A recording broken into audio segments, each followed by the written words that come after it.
Some of the youngest students in Newport News Public Schools visited the newest school in the city for a jaw-dropping experience. Pre-kindergartners from Marshall Early Learning Center were conducting research for their school-wide project-based learning experience.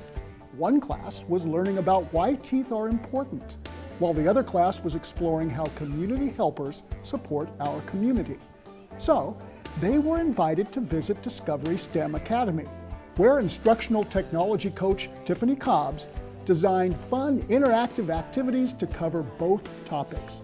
At one station in DSA's Tinker Lab, students drew their own mouths and used it as a blueprint for building a 3D representation using Lego blocks.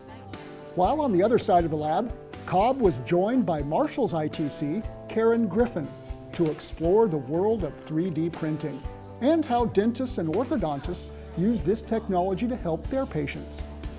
The fact-finding students were even able to witness a set of teeth being printed on one of DSA's 3D printers. The experience at Discovery STEM Academy gave the Marshall students plenty of insight as they put the final touches on their presentations.